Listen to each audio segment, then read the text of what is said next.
رفقا سلام. در پمپ بنزین خودرو قطعه‌ای وجود داره به نام شناور پمپ بنزین یا سنسور سطح سوخت.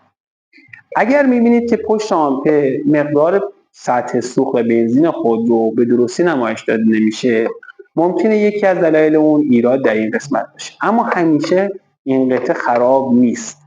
میخوایم توی این ویدیو شناور پمپ بنزین به صورت کامل بررسی کنیم، عیب‌ها و ایرادایی که داره رو با هم دیگه بدونیم و هر موقعی که نیاز بود شما تعویض کنید قطعه رو، نحوه تعویض و باز و بست اون رو با هم یاد بگیریم. این ویدیو تا انتها مشاهده. دوستان، شناور پمپ بنزین یا سنسور سطح سوخت. اول اینکه دقت کنید در خودروهای دوگانه سوز یکی از پارامترهای ورودی ECU میزان سطح بنزین و فشار گاز مخزن هستش که بتونه در صورت کم بودن سطح بنزین یا فشار گاز نوع سوخت رو تغییر بده. یعنی به طور کلی ECU بر روی سوخت کمتر سویچ نمیکنه، تغییر نمیکنه. و باید بدونید که تو خودروهای دوگانه سوز اطلاعات سطح سوخت مستقیما به پشت آمپر نمیره و ابتدا به ECU و بعد از طریق شبکه به پشت آمپر ارسال میشه، اما در مدل‌های قدیمی‌تر مستقیم به پشت آمپر اطلاعات سطح سوخت ارسال میشه. به این سنسور شناور باک میگن، پتانسیومتر سطح سوخت میگن. محلی نصبش هم که داخل باک، حالا یا روی پمپ بنزین یا جداگانه که در اکثر خودروها روی پمپ بنزین قرار داره.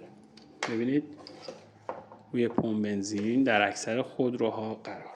نحوه در آوردن پمپ بنزین از درون باک در خودروهای مختلف متفاوت هستش. مثلا بعضی از خودروها پمپ بنزینش مثل این مدل به وسیله یک مهره باک به باک متصل هستش. یه اورینگ هم دور پمپ بنزین قرار داره که وقتی که این مهره رو باز میکنید پمپ بنزین در میاد. اما در بعضی خودروهای دیگه هم به صورت یک واشر زیر این در واقع در پوش قرار داره، جای پیچ اطراف اون قرار داره و این پیچ ها رو باید در بیارید تا پمپ بنزین رو بیرون بکشید. نکته‌ای که خیلی مهم هستش در زمان در آوردن پمپ بنزین باید دقت کنید که آسیبی به شناور باک وارد نشه، شناور پمپ بنزین وارد نشه. چرا که ببینید این قسمت فاصله داره از پمپ بنزین و وقتی که درش میارید باید به صورت در واقع اوریب اینو بتونید در بیاد که شناور و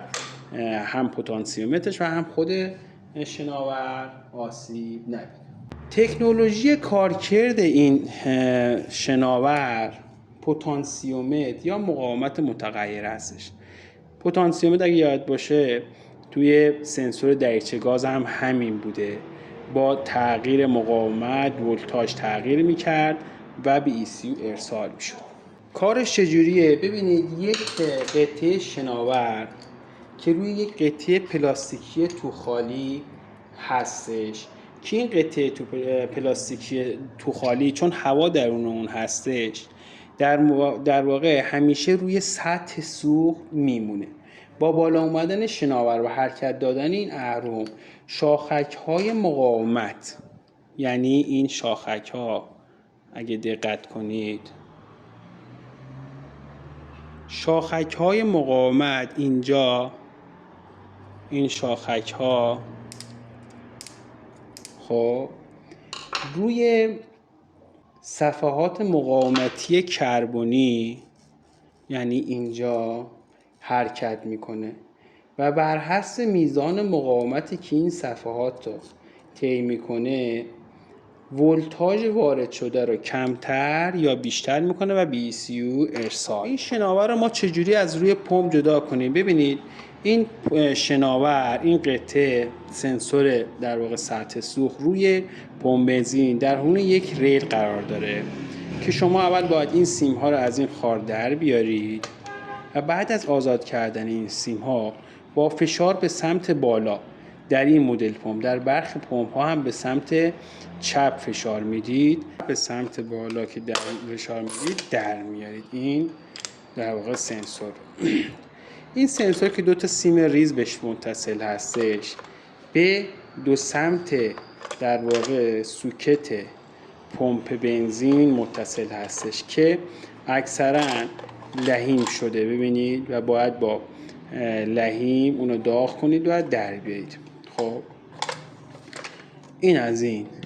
حالا ما بعد از اینکه این شناور رو در آوردیم، حالا در برخی مواقع هم لحیم نیست و یک اهرمی اینجا هستش که به راحتی باید فشار بدید و این سوکت در بیاد.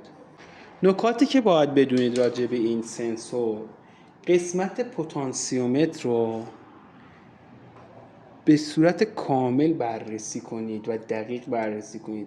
هر قسمت از اون بر اثر رسوبات و استهلاک خراب بشه، باید همون قسمت پاک بشه و این هم بدونید که معمولا در مرور زمان خراب میشه و به طور کلی بهتر این شناور تعویض بشه. خب اما اگر در دسترس نبود یا مدلی بود که پیدا نشد یا صاحب خودرو اصرار داشت، شما باید حتما با توصیه به تعویض کامل اون میتونید اینو تمیز کنید و دوباره ببندید.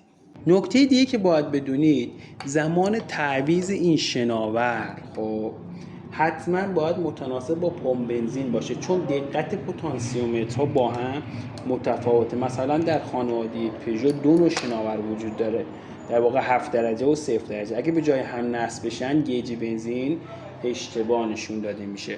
همچنین تو خودروهای قدیمی به صورت مستقیم اطلاعات سوخت به پشت آمپر ارسال میشه، ولی اینو دقت کنید که در خودروهای قدیمی به صورت آنالوگ ممکنه مسیر سیم تا پشت آمپر دچار ایراد باشه و خود شناور سالم باشه. اما در این شناور باید یک سری کارکردهای اون هم از نظر مکانیکی بررسی بشه. اولا نحوه اتصال این خار به پتانسیومتر، دوما این کیپ بودن این در واقع اهرم شناور، باید دقت کنید که حتما سر جای خودش محکم قرار گرفته باشه. سوما عدم ضربه و سوراخ نشده بودن این قطعه پلاستیکی، چرا که اگه سوراخ بشه بنزین درون اون میره و سنگینه و هیچ وقت بالا نمیاد و سطح درستی از سوخت رو به ما نشون نمیده. همچنین این اهرمی که اینجا قرار داره ممکنه در اثر باز و بسته شدن پمپ خم بشه و در واقع سطح بنزین رو درست نشون نده. باید دقت کنید که این اهرم به صورت کامل سالم باشه. و نکته‌ای که بخوام خدمتتون عرض کنم، همیشه اگه میخواید اهرم رو تست کنید، همیشه باید بدونید که سنسور شناور وقتی که روی پمپ قرار داره، خب باید همیشه سطح پلاستیکی هم سطح با پمپ باشه تا از دقت اون مطمئن باشید یا از سالم بودن این اهرم مطمئن باشید. اما برای تست شناور شما میتونید با مولتیمتر تست اوهمی از اون بگیرید و بین پایه 1 و 2، پایه 1 که اینجا قرار داره، پایه 1 اون ولت تغذیه 5 ولت، پایه 2 سیگنال خروجی هستش. بین این دو تا سیم نازک در حالت خالی بودن و پایین ترین حالت، یعنی این در این حالت باید 350 اوم باشه و در حالت بیشترین سطح سوخت، یعنی اینجا، باید مقاومت 50 اوم نشون بده.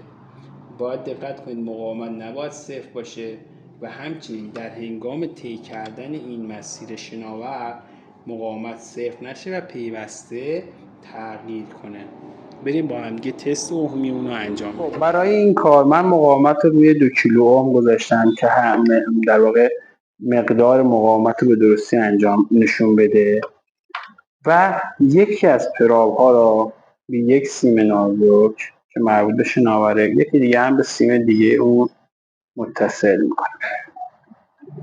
ببینید در حالتی که خالی هستش، پایین ترین حالت، مقاومتی که به ما نشون میده 268 اوم هستش و همچنین که اشتباه هستش، وقتی این شناور بالا میاد پیوستگی را داریم، اما زمانی که به بالاترین حالت میرسه مقاومتمون 5000 اوم، یعنی در واقع مقاومت صفر هستش که میدونید که این شناور ایراد داره و مشکل داره. بذارید روی این پمپ بنزین، شناور این پمپ رو هم بررسی کنیم و تستش کنیم.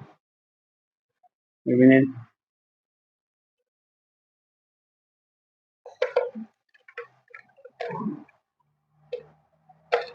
ببین رنجی که این شناور ما نشون میده نزدیک به 20 تا 80 هستش و وقتی ما این شناور رو بالا میبریم در بالاترین حالت نزدیک 40 اوم به ما نشون میده. این یعنی که زمان خالی بودن شناور رو به درستی به ما نشون نمیده و این شناور حالا به دلیل استحکاک و طول عمر زیاد درست نشون نمیده این در واقع سطح سوخت رو. این شناور بازشده رو هم با هم تست کنیم.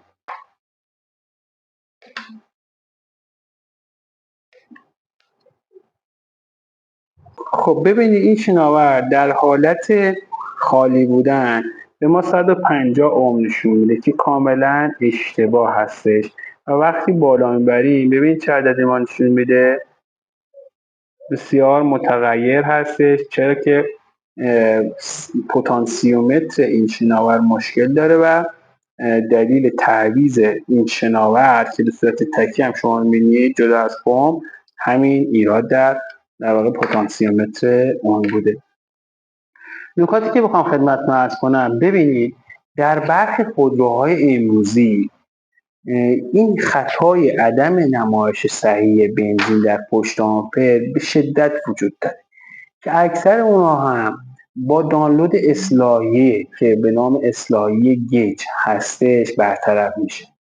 اگر دیدید با تعویض شناور پمپ بنزین، البته دقت کنید شناور رو هم که با عوض میکنید باید متناسب با همون پمپ تعویض بشه، درجه اون این همون قبلی باشه. اگر با تعویض اون مشکل حل نشد بدونید ایراد نرم افزاریه و با دانلود اصلاحیه‌ای که شرکت داده شما با دستگاه دیاگ به راحتی میتونید اون رو اصلاح کنید. البته من راجع به دانلودهای اصلاحیه و ایرادات نرم افزاری که با دیاگ میتونید برطرفش کنید یک ویدیوی مفصل تهیه کردم راجع به همه خودروها، لینکشو بالا میذارم، توصیه میکنم این ویدیو رو هم. دوستان ممنونم که این ویدیو تا انتها مشاهده کردید. امیدوارم که این ویدیو براتون مفید بوده باشه. لایک و کامنت فراموش نشه. هر سوالی دارید در این زمینه از من بپرسید. ضمن اینکه ازتون خواهش میکنم این ویدیو رو برای دوستانتون و کسانی که احساس میکنید این ویدیو براشون مفیده بفرستید و در نهایت موفق و مؤید و پیروز باشید.